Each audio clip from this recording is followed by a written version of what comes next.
Para quem vai fazer a sua primeira visita na comunidade terapêutica ou numa clínica, visitando seu familiar que é dependente químico, é um momento de dúvidas e a família não sabe como agir, não sabe o que deve fazer ou o que não deve. No vídeo de hoje você vai saber como agir em sua primeira visita ao seu familiar que está realizando um tratamento para dependência química.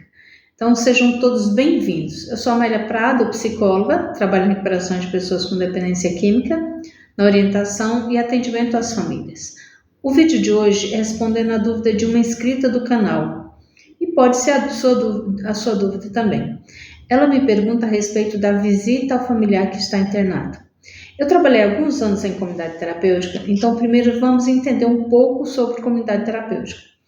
Existem algumas críticas negativas a respeito de comunidade terapêutica, devido ao procedimento de alguns locais que se dizem comunidade terapêutica, mas o serviço que prestam não está de acordo com as normas de uma comunidade terapêutica. O tratamento em uma comunidade terapêutica simples ou acolhedora é um tratamento em pares. Isso significa que não há obrigatoriedade de um profissional na instituição. Pode até haver um psicólogo ou um terapeuta ocupacional, mas não é obrigado. Elas não são consideradas um serviço de saúde por não realizarem um tratamento que dependa de profissionais da área da saúde. Elas são consideradas um estabelecimento social de interesse à saúde. Essas comunidades terapêuticas são diferentes das comunidades terapêuticas médicas, que são reconhecidas como serviço de saúde mental. E assim como as comunidades terapêuticas simples, devem seguir exigências para seu funcionamento, que serão maiores que as exigidas na comunidade terapêutica simples.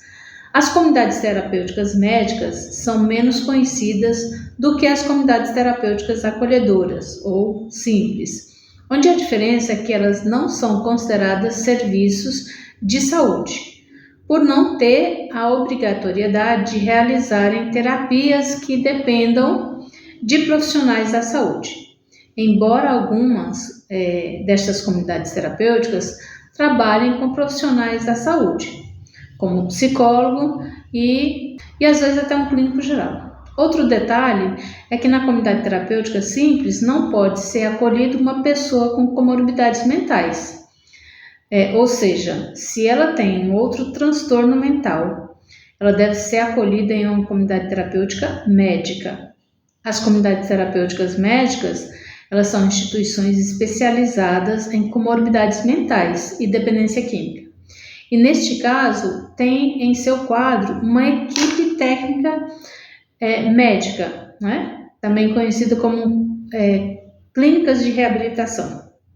Por ter pessoas com quadro de saúde mais graves, as exigências de funcionamento são maiores e diferentes da comunidade terapêutica simples. Então, as comunidades terapêuticas médicas cumprem diversas exigências da vigilância sanitária, que são diferentes das comunidades terapêuticas acolhedoras. As comunidades terapêuticas médicas, elas têm padrão técnicos e estruturas do local e ambientes que devem seguir regras de acordo com as normas impostas pelo órgão que as fiscaliza. Devem também conter em seu quadro de funcionários psicólogos, psiquiatras, clínico geral, enfermeiros, enfermeiro padrão e em sua estrutura física deve haver consultórios médicos e enfermaria 24 horas. Então perceba que existe uma diferença. Se assim a estrutura não estiver preparada para atender o dependente químico com comorbidades mentais, então ela não serve como uma comunidade terapêutica médica, porque é um tratamento mais completo, né? Então, basicamente, são essas as diferenças. Mas o primeiro passo, quando você for realizar uma internação em uma comunidade terapêutica ou em uma clínica, é saber se ela está dentro das normas de acordo com a Anvisa, que é o órgão que regulamenta as comunidades terapêuticas no país. E em relação às visitas, cada instituição tem um funcionamento diferente e não há uma regra para todas. Algumas têm a visita mensal e outras semanal. Algumas a visita dura apenas algumas horas, outro o dia todo. Eu trabalhei em uma comunidade terapêutica em que a visita era uma vez ao mês, mas era o dia todo. Não sei se ainda existe esse tipo de visita. Em outras tem a duração apenas de 2 horas.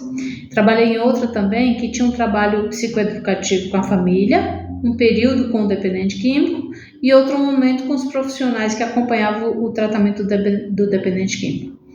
Em outras instituições tem que fazer o agendamento da visita. O importante é o dependente químico não ficar sem a visita. A nossa inscrita do canal está perguntando a respeito do seu familiar que ia ficar 4 meses sem visita. Esse procedimento está fora do procedimento das normas de um tratamento. Até mesmo o presidiário tem direito à visita.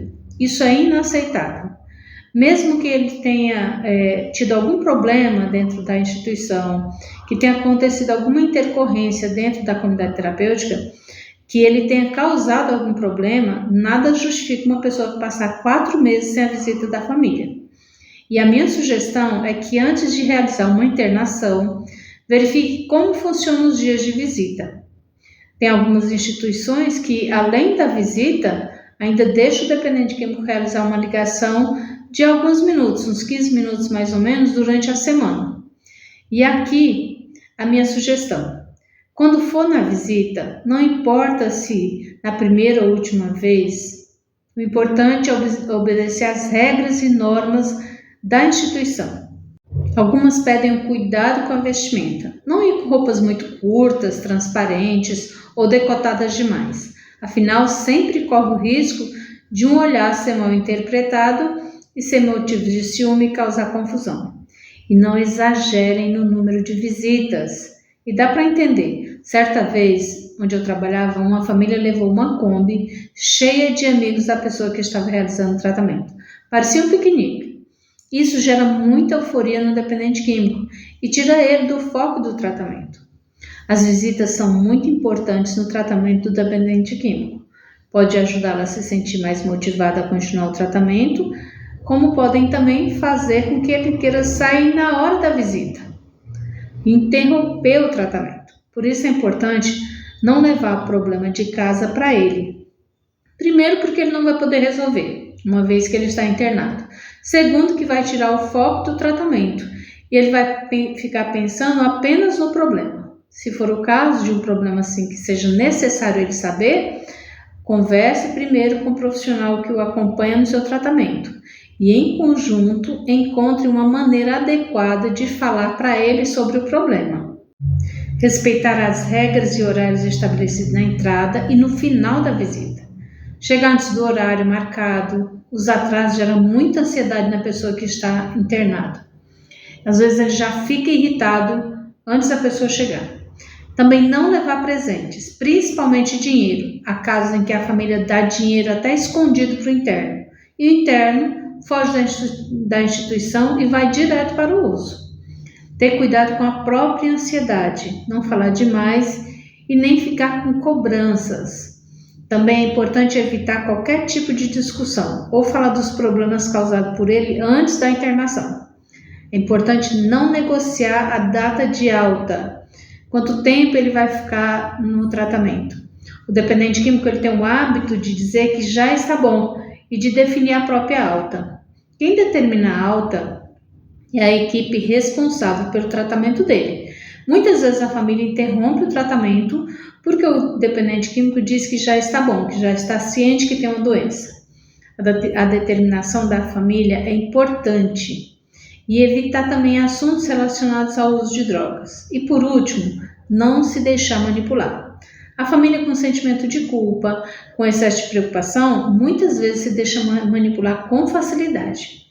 Então, faça das visitas um momento agradável e tenha atenção com o funcionamento dentro da instituição, o ambiente, a participação dele no tratamento, as amizades. Coloque estas dicas na prática que você vai ter uma visita agradável. Agora você já tem bastante dicas de como agir em sua visita e eu vou finalizando o nosso vídeo de hoje. Se lhe ajudou, eu peço que compartilhe para ajudar outras famílias. E não esqueça de deixar o seu like. E se ainda não se inscreveu no canal, se inscreva. Muito obrigada, eu espero você no próximo vídeo. Fique em paz.